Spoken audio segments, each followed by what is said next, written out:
Bogura city corporation এলাকায় কাঁচাপাকা বসতবাড়ির সংখ্যা প্রায় ৯০,০০০, যেখানে বসবাস করে প্রায় ১০ লাখ মানুষ। আবাসিক চাহিদা পূরণে প্রতিনিয়ত গড়ে উঠছে বহুতল ভবন, যার অধিকাংশই মানছে না বিল্ডিং কোড। দুই ভবনের মাঝখানে ছাড়া হয়নি নির্ধারিত পরিমাণ জায়গা। বিল্ডিংয়ের পার্কিং জোনেও তৈরি হয়েছে দোকান বা শোরুম। জায়গা না ছাড়ায় যেমন রাস্তাগুলো সরু হচ্ছে, ঠিক একইভাবে বাড়ছে দুর্ঘটনার সংখ্যা। প্রত্যেকটা বিল্ডিং যখন মেকিং করে বা প্রত্যেকটা বিল্ডিং তৈরি করে, অবশ্যই সিটি কর্পোরেশনের উচিত তাদের নকশা বা বিল্ডিং কত তলা পর্যন্ত অনুমোদন দেওয়া আছে এটা তদারকি করা। কারণ আমি যদি নিয়মের বহির্ভূতভাবে বিল্ডিং তৈরি করি, সাপোজ আমার একটা অনুমোদন আছে 5 তলা, আমি যদি সেটা 10 তলা করি, এটা অবশ্যই ভূমিকম্প এবং প্রাকৃতিক যে দুর্যোগগুলো আছে এগুলোর কারণে কিন্তু আমাদের বিপদের সম্মুখীন হতে পারে। বহুতল বাড়িগুলো হচ্ছে তাদের পার্কিং এরিয়া আমরা দেখতে পাচ্ছি না, অথচ নকশা হওয়ার সময় কিন্তু পার্কিং এরিয়া সহই নকশা হওয়ার কথা, হয়তো সেভাবেই অনুমোদিত হয়েছে, কিন্তু পার্কিং এরিয়া তারা রাখছে না, বরং তার পরিবর্তে সেখানে দোকানপাট, শপিং মল ভাড়া দিচ্ছে। এতে গাড়িগুলো ওখানে পার্কিং করতে পারছে না, রাস্তায় পার্কিং করছে, রাস্তার জায়গাটা কমে যাচ্ছে, রাস্তাটা শুরু হয়ে যাচ্ছে।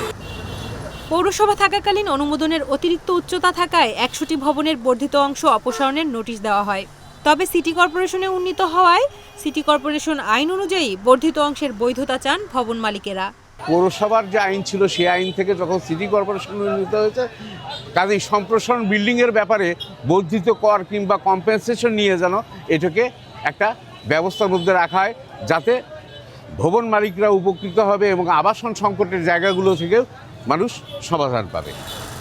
নিয়ম না মেনে ভবন নির্মাণকারীদের বিরুদ্ধে কঠোর ব্যবস্থা নেওয়া হবে বলে জানায় সিটি কর্পোরেশন। পৌরসভাকালীন সময়ে আইনের যে প্রয়োগ যেটা বলে, ম্যাজিস্ট্রেসি আমাদের না থাকার কারণে আমরা অনেক কিছু করতে পারিনি, কিন্তু বর্তমানে সিটি কর্পোরেশন হওয়ার সঙ্গে সঙ্গে মাননীয় প্রশাসক মহোদয়ের নির্দেশে আমাদের সচিব স্যার এবং একজন এক্সিকিউটিভ ম্যাজিস্ট্রেট মহোদয় আসছেন, তারা দুজনেই অলরেডি আপনারা দেখেছেন শহরের বিভিন্ন জায়গায় তারা অভিযান পরিচালনা করছেন। তার সঙ্গে যেখানে তারা যাচ্ছেন ভবনের যেসব অনিয়ম দেখতেছেন সেগুলো তারা নোটিশ করছেন এবং ভবন মালিকদেরকে বিভিন্ন ধরনের নির্দেশনা দিচ্ছেন যে আপনি আইন মেনে রাস্তা ড্রেনের উপর এসেছেন, সেটা বেশি করেছেন, সেটার জন্য ভেঙে ফেলা বা সরে অপসারণ করার জন্য তাদেরকে নির্দেশনা দিচ্ছেন।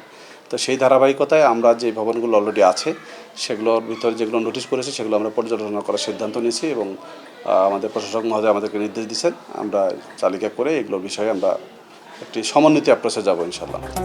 বগুড়া মহানগর এলাকায় প্রতি বছর গড়ে প্রায় ৬০০টি কাঁচাপাকা বাড়ি নির্মাণ হয়। ভূমিকম্প, অগ্নিকাণ্ড, স্বাস্থ্যসেবা সহ যে কোনো জরুরি অবস্থা অপরিকল্পিত নগরায়নে বড় হুমকি বয়ে নিয়ে আসতে পারে বলছে নগরের বিশিষ্টজনেরা।